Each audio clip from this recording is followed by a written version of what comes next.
किसान साथियों नमस्कार। डीपीएस अनाज स्पेशल चैनल में आपका स्वागत है। किसान भाइयों, धान की खेती के बारे में जानेंगे आज डीएसआर मेथड के बारे में।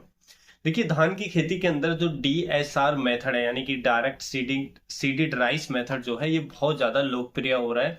स्पेशली अगर हम बात करें पंजाब की, हरियाणा की और कुछ जगहों पर यूपी में भी इस मेथड के जरिए, इस विधि के जरिए धान की बुआई की जाती है।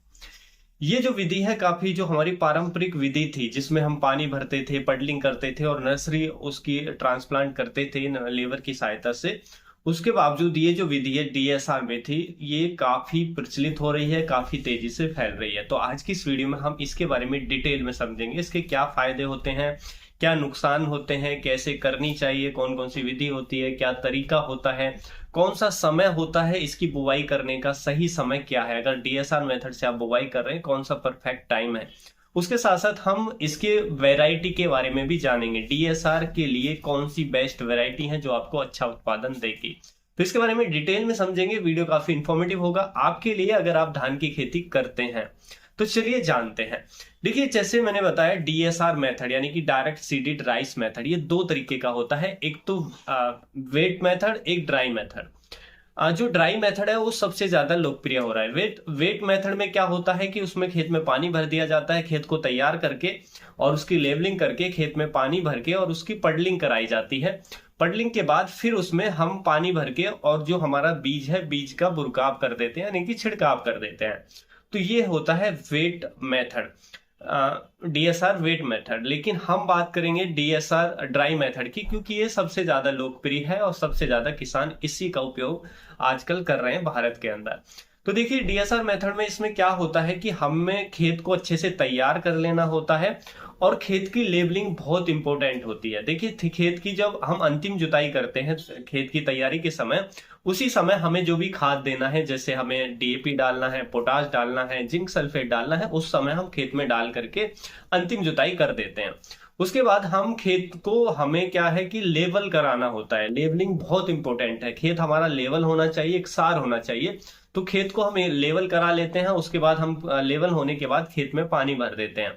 पानी भरने के बाद हम देखते हैं कि जो खरपतवार है वो उगाते हैं। खरपतवार उगाते हैं तो फिर हम उस पे कोई भी, जैसे हमारा ग्लाइफोसेट आता है राउंड अप, उसका हम स्प्रे कर देते हैं खेत में, जिससे वो जो खरपतवार है नष्ट हो जाए। आगे जब हम फसल की बुवाई करते हैं, बीज की बुवाई करते हैं, तो खरपतवार ज्यादा ना उगे, इसलिए हम ये प्रैक्टिस फॉलो करते हैं। उसके बाद हम, जैसे हमारा खेत नमी नमी में, हम क्या करते हैं, फिर हम जो हमारा सीडर आता है, सीडर की सहायता से बीज की बुवाई कर देते हैं, धान के बीज की डायरेक्ट बुवाई कर देते हैं। तो ये मेथड हम यूज करते हैं डीएसआर ड्राई मेथड के अंदर। अब देखिए, अगर हम इसके कुछ फायदों की बात करें कि डीएसआर मेथड क्यों अपनाना चाहिए, इसके क्या बेनिफिट हैं, तो इसके सबसे बड़ा बेनिफिट ये है कि इस विधि से जब हम धान की बुवाई करते हैं तो हमें पानी की बचत होती है। पानी की जो बचत है वो 30 से 35% तक हमें देखने को मिलती है। तो देखिए, पानी की बचत होती है तो उससे ऐसे किसानों को फायदा होता है जिनके पास जो डीजल से सिंचाई करते हैं या प्रॉपर सिंचाई की व्यवस्था नहीं है, पानी की कमी है, कम पानी में धान की फसल चाहते हैं, तो ऐसे किसानों के लिए बहुत फायदेमंद विधि है और पानी की बचत होने से कॉस्ट भी हमारी कम होती है। तो ये बेनिफिट हमें पहला देखने को मिलता है जब हम डीएसआर मेथड से इसकी बुवाई करते हैं। उसके साथ साथ जो हमें बेनिफिट देखने को मिलता है वो ये कि डीएसआर मेथड से बुवाई करने पर जो लेबर कॉस्ट है वो बहुत कम हो जाती है, क्योंकि हमें नर्सरी नहीं डालनी होती है। अगर हम जो हमारी पारंपरिक विधि है, अगर धान की बुवाई की अगर उससे करते हैं तो हमें पहले नर्सरी तैयार करनी होती है, फिर नर्सरी से की रोपाई करनी होती है। उसके लिए हमें बहुत ज्यादा लेबर चाहिए होती है और लेबर कॉस्ट भी हमारी बढ़ती है। लेकिन जब हम डीएसआर मेथड से बुवाई करते हैं, डायरेक्ट सीडर से खेत में बुवाई कर देते हैं, तो हमारा जो लेबर कॉस्ट है वो कम होती है, जिससे हमारा खर्चा कम होता है। तो ये बेनिफिट देखने को मिलता है कि कम खर्चे में हम अच्छी धान की फसल ले सकते हैं। उसके साथ साथ जो धान की फसल है वो हमें 7 से 10 दिन अर्ली पककर तैयार हो जाती है। जी हाँ, जब आप नर्सरी लगाते हैं तो वो 7 से 10 दिन लेट आती है, लेकिन डीएसआर मेथड से 7 से 10 दिन आपकी हार्वेस्ट के लिए जल्दी आ जाएगी, तो फसल आपकी जल्दी पककर तैयार हो जाएगी।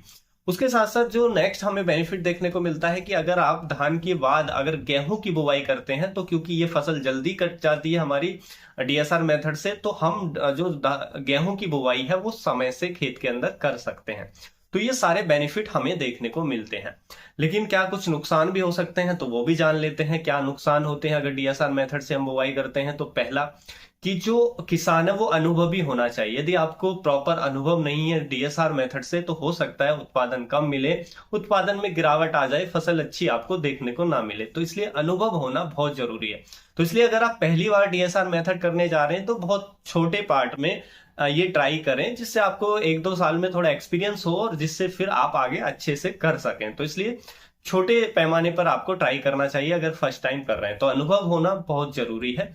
उसके साथ साथ डीएसआर मेथड से बुवाई करने पर एक और समस्या आती है कि अगर बारिश हो जाए, मान लीजिए आपने बुवाई की और बुवाई के बाद हल्की बारिश हो जाए, ड्राई मेथड से आपने बुवाई की, तो उसके बाद अगर हल्की बारिश हो जाए तो खेत के अंदर एक पपड़ी जम जाती है, हार्ड लेयर जम जाती है, जिससे फिर जर्मिनेशन कम हो जाता है बीज का। तो वो भी हमें लॉस देखने को मिल सकता है। उसके साथ साथ डीएसआर मेथड से बुवाई करने पर एक समस्या आती है खरपतवारों की। खरपतवार कंट्रोल बहुत ही अच्छा होना चाहिए।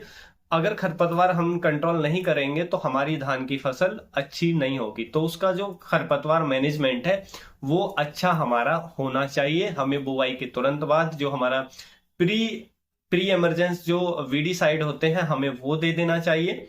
और बाद में भी फिर हम 20 से 22 दिन पर भी हम जो खरपतवार का स्प्रे करते हैं फसलों के अंदर, जिससे खरपतवार नाशक का, जिससे खरपतवार नष्ट हो जाते हैं।